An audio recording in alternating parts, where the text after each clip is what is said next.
السلام عليكم. كنرحب بكم في القناه ديال ناديه.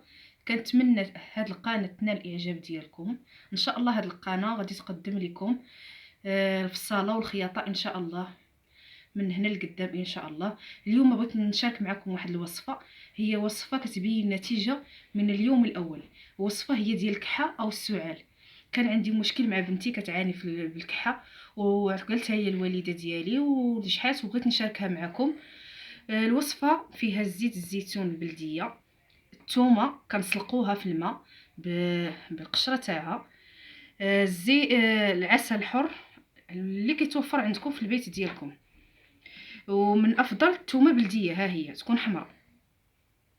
على بركه الله كنحيدوا القشره للثومه.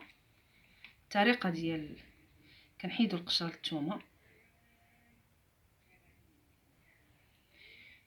كنديروا واحد الملعقه ديال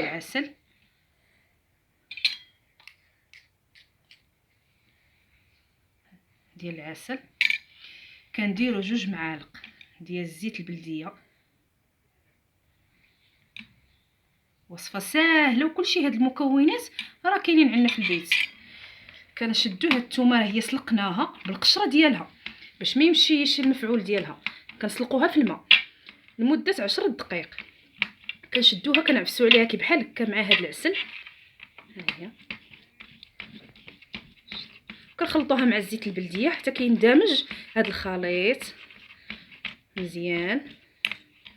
تعطيها للدراري الصغار. انا عطيتها لبنتي عندها في عمر ديالها 4 سنين ونص. ها هي ونفعتها من اليوم الاول. كانت عندها كحه ناشفه ودرت ليها هاد الوصفه والحمد لله، وبغيت نشاركها معكم من الاحسن ما بقى نعطوا لوليداتنا انتيبيوتيك باش تكون عندهم المناعه قويه. هاد الثومه راه زوينه كتقوي المناعه وكتقتل الميكروبات. ها هي كنت هكا كيندمج الخليط وكتاكليها. خصوصا نديروها بالليل، من الافضل نستعملوا هاد الوصفه